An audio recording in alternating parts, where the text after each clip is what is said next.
Bhagavatam yesterday? No. No. On 26. 26. All right.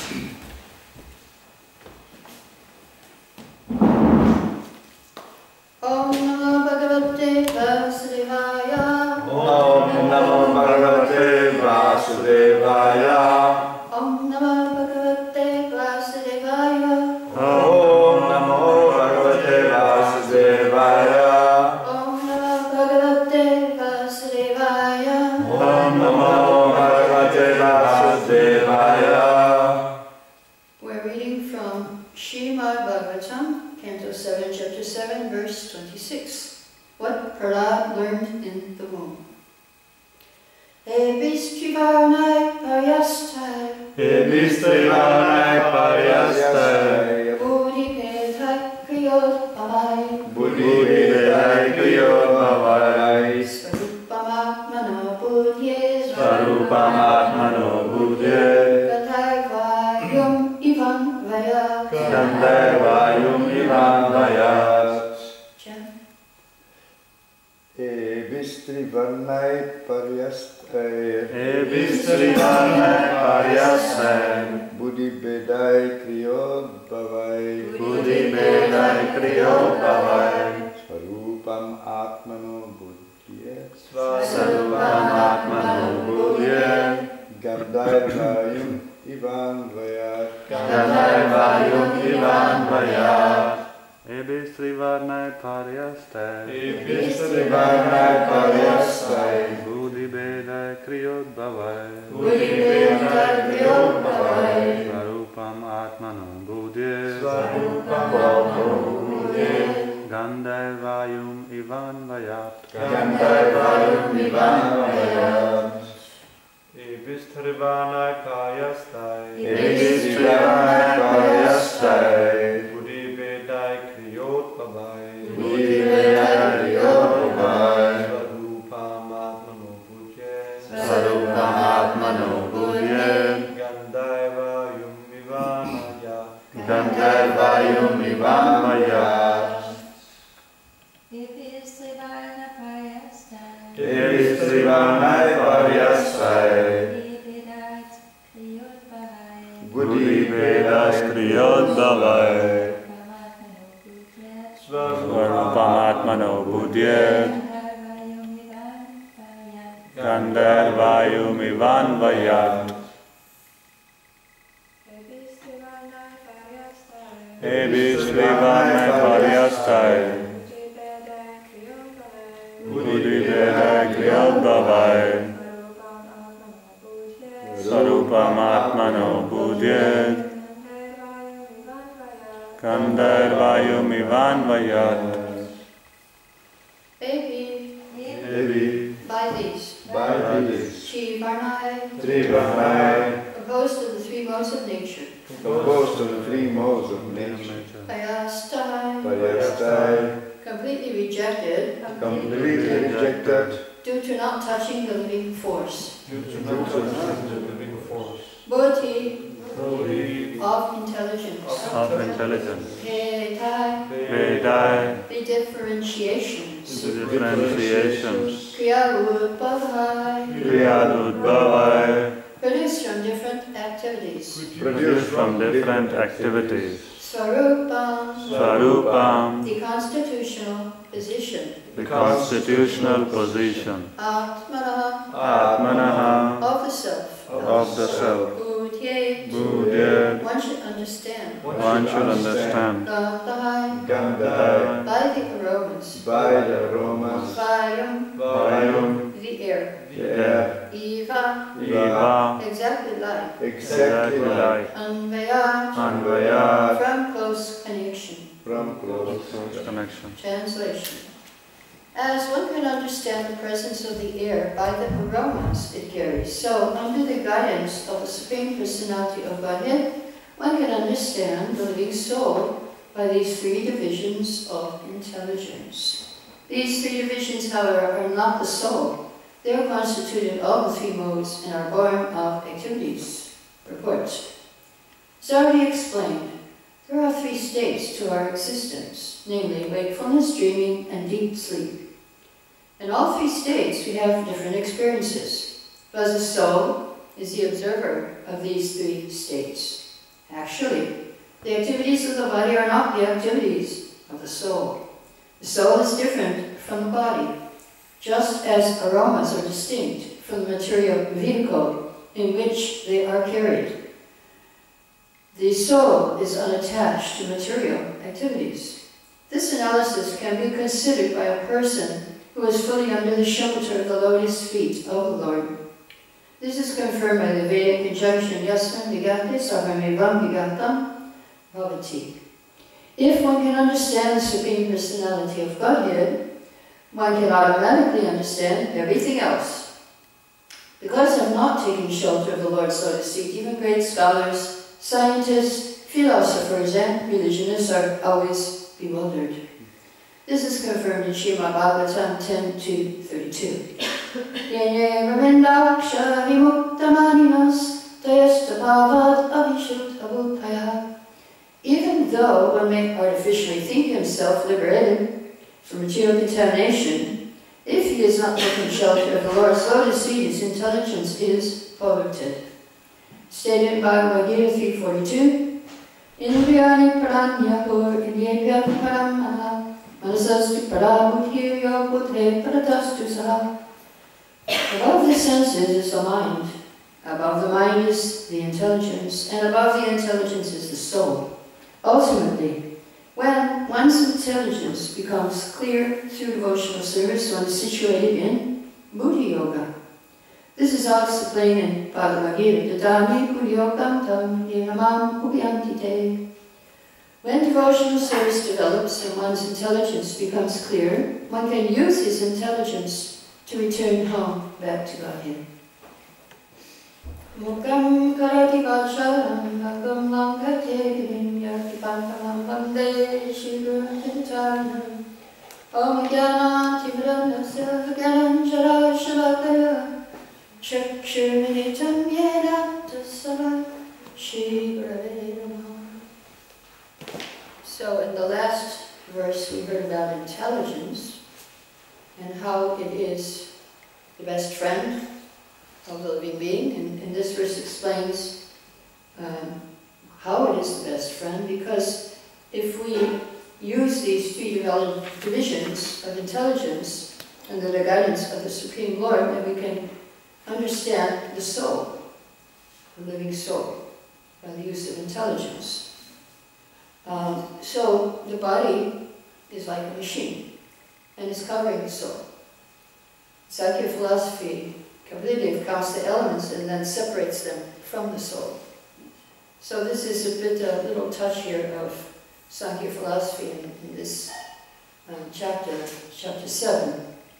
Even I think in a previous purport or later purport, Prabhupada will mention Kapila. And there was a verse which was counting a whole bunch. I don't know if it's before or after. There's a lot of numbers. Oh, here it is. It's verse 22.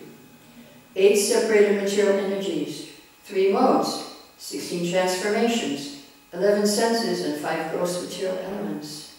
Within all of these, the one spiritual soul exists as the observer. So the soul is the observer. In this verse, it describes the soul just like an aroma. As one can understand the presence of air compared to air by the aromas it carries. So it is compared to air here. And later on in Srimad Bhagavatam and Uddhava Gita, Canto 11, Chapter 7, is described how the soul should be like the wind and the soul should be like the sky. 2 different things. So the wind is like the soul in this sense. A self-realized soul may live in various material bodies, while in this world, experiencing their various qualities and functions, but he's never entangled. He's just like the wind, passing through so many different bodies. And not only that, and so here there's the verse, it says, just as the wind, so the soul, he moves through various bodies, just as the wind, which carries various aromas, does not actually mix with them. So another verse also says that the soul is like the wind in another sense, that it passes through different circumstances in life, in this life, happiness, distress, and it goes through them, but it picks up, like the wind picks up. The wind may go over a beautiful rose garden, flower garden, picks up the aroma, and carries it for a little bit, then it drops it. So also the wind may go over the garbage dump, and it picks up the bad aroma, and it carries it for a little bit, and then it drops it. So the soul. The soul picks up, goes through happiness, picks it up a little bit, carries it for a while, and then should drop it. And the soul goes through distress, through misery, carries it for a little while, and then should drop it. So the soul, Uddhava is saying, it should be like the wind, like this. Although we experience the wind as fragrant or foul, depending on its aromas, the wind does not change its nature. So we think the soul is happy, the soul is distressed, the soul is in pain, but it's not. It's just carrying these different aromas. So, and sometimes we think a particular person is strong or weak or intelligent or retarded, beautiful or ugly, good or bad. The soul, who is the actual person, doesn't really possess any of the qualities of the body. So, this is a very wonderful philosophy. It's expanded again from Bhagavad Gita into Uddhava Gita and to Srimad Bhagavatam. Bhagavad Gita is like a seed, and Bhagavatam is the fructification. The seed grows into a plant and gives off flowers and fruits. So Bhagavatam is an expansion of Bhagavad Gita. So a Krishna conscious person, he's always aware he's different from the body. Even in this life, we have change of body from childhood, youth, old age. But although he experiences the pains, the pleasures, the qualities and functions, he doesn't think he is the body. Very important philosophy, but here it's actually in a more complex way. And we should use our intelligence to understand how we are different from the body.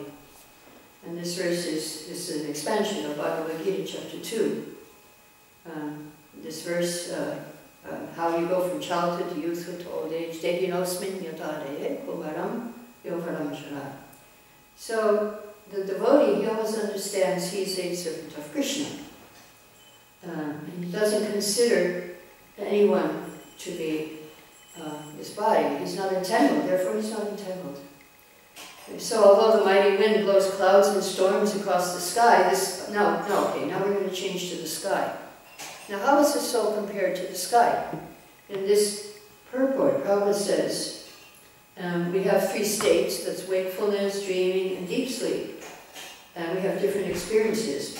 But the soul is simply the observer of these different states of consciousness. And so the soul is compared to the sky. And Uddhava Gita again, Canto 11, chapter 7, around verse 42, around there. So although the mighty wind may blow clouds and storms across the sky is not affected, it's not implicated in these different things. So the soul is not actually changed when it contacts material nature. Although we enter a body made of earth, water, and fire, and although the modes are pushing us, our eternal spiritual nature is not affected. It is not actually affected. So sometimes in life we have experience of the wind, the rain, the hurricanes are coming in our life. Lightning and thunder is coming in our life. But just like the sky doesn't care if there's lightning and thunder and hurricanes. It's just staying there, the observer, it's the background. So it is not affected. We are also should not be affected. So therefore we should learn from the sky, we should learn from the wind. They are our gurus. According to Uddhava Gita, the sky is our guru. We should learn how to be the observer, and the wind is our guru. We should learn how to not become entangled in happiness and distress. They're like winter and summer seasons, Gita says. And they arise from sense perception. Just like in the same water in summer and winter will give us a different perception. If it's very cold in winter, it will feel painful, but in summer it will feel nice. And if it's very hot, then in winter it will feel good, and in summer it will feel bad. It's according to our sense perception. The water is the same, but the body is perceiving it in different ways. So the soul is very subtle. It's not actually affected by these things, but only when we misidentify with the body, then we suffer terrible stress. So Bhagavad Gita in chapter 2 verse 20 describes the soul, how it's unchangeable, eternally the same, and there's no birth, there's no death, no change for the soul. So Prabhupada says sometimes the soul is called steady or kutastha. Steady means it doesn't change. The body has 6 kinds of transformations: birth, and remains, duration for some time, it grows, it gives off byproducts, then it dwindles, and at last it vanishes. So one time when Gurukul teacher asked her, one of the students, so these are the 6 changes. And you know, she was about 30 years old, and she asked the student, so which one am I in? And he said, dwindling. Old age. As when we were hippies, don't trust anyone over 30. So that was our motto. Yes. So anyway, this is the soul. The soul that doesn't dwindle, though we feel like we're dwindling right now, every day, unless we do our yoga. Old age is creeping up.